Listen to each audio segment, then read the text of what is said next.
السلام علیکم ناظرین آج کے اس ویڈیو میں ہم آپ کو امام حسین کا واقعہ سنانے جا رہے ہیں۔ حضرت امام حسین رضی اللہ تعالی عنہ کربلا کا سفر۔ دوستو، مجھے امید ہے کہ یہ واقعہ آپ کو بہت پسند آیا ہوگا۔ دوستو، اگر اس واقعے کو آپ پورا سن لیں گے تو آپ کی آنکھوں کے اندر آنسو آ جائیں گے۔ یہ واقعہ ایسا کچھ ہے۔ ویڈیو کو پورا دیکھیں، چینل کو سبسکرائب کریں، ویڈیو کو آگے شیئر ضرور کریں۔ لہٰذا حضرت امام حسین اپنے پورے قافلے کے ساتھ اپنا راستہ بدل دیا۔ چلتے چلتے جب آپ ایک چاٹیلے میدان میں پہنچ گئے تو آپ نے ایک شخص سے سوال کیا کہ یہ کون سی جگہ ہے۔ اس نے یہ کہا کہ یہ جگہ کربلا کا ہے، تو آپ نے فوراً اپنے لشکر کو حکم دیا کہ یہیں پر خیمہ لگا دیا جائے۔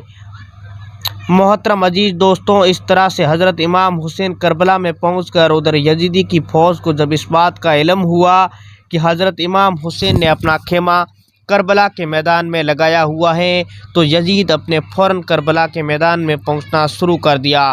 یزید کی فوج کربلا پہنچ رہی تھی کہ اس کی سپاہی سہلہاری ابن سعد کر رہا تھا۔ حضرت امام حسین نے ابن سعد سے کہا کہ یا تو تم مجھے یزید کے پاس لے جاؤ یا پھر مجھے اپنے شہر مکہ واپس جانے دو، لیکن ابن سعد نے ان دونوں باتوں میں سے کوئی بھی بات نہیں مانی اور وہ آپ کو بیعت کرنے پر مجبور کرتا ہے، لیکن حضرت امام حسین کے اس کی بات سے انکار کر دیا۔ دن گزرتے گئے اور 3 محرم کا دن آ گیا۔ اب ظالم یزید نے امام حسین کے سامنے 22,000 سپاہیوں کا لشکر بھیج دیا۔ دوسری طرف حضرت امام حسین کے ساتھ 82 لوگ تھے، جس میں سے عورتیں اور بچے بھی شامل تھے۔ کتنی حیرت کی بات ہے کہ یزیدیوں میں امام حسین کا اتنا خوف تھا کہ امام حسین صرف 82 لوگوں کے ساتھ میدان میں کربلا میں تھے، جس میں سے عورتیں اور 20 بچے بھی شامل تھے۔ یہی یزید کے مقابلے کے لیے آپ کے سامنے 22,000 کا لشکر بھیج دیا جاتا ہے، جو کہ امام حسین کے سامنے 100 گنا سے بھی زیادہ تھا۔ امام حسین کے سامنے یزید کی فوج کے حوصلے پست ہو گئے اور وہ لوگوں سے کسی بھی اتنی ہمت نہیں تھی کہ وہ حضرت امام حسین سے مقابلہ کر سکے۔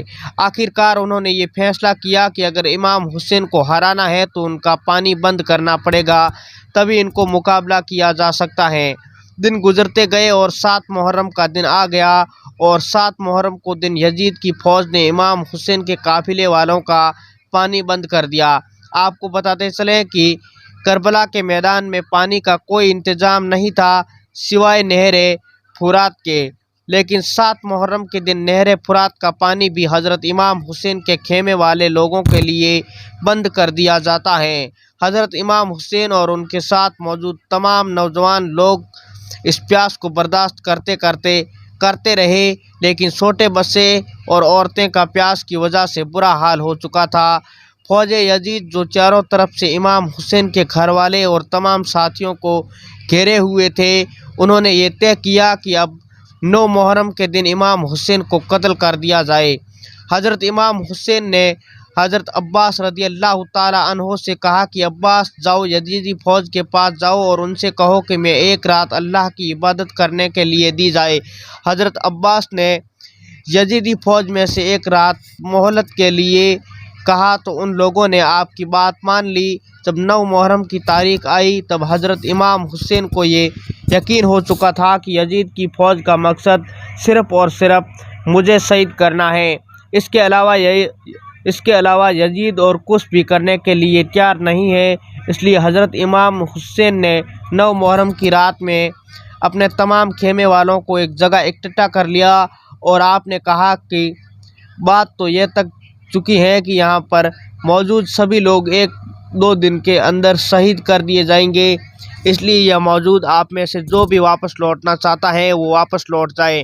حضرت امام حسین نے فوراً خیمے کے اندر جل رہے دیوں کو بجھوا دیا اور اندھیرا کروا دیا تاکہ جو بھی جانا چاہتا ہے، اور تھوڑی دیر کے بعد دیوں کو دوبارہ جلایا گیا تو سارے لوگ بیٹھ کر آنسو بہہ رہے تھے، یعنی کوئی بھی حضرت امام کو چھوڑ کر جانے کے لیے تیار نہیں تھا۔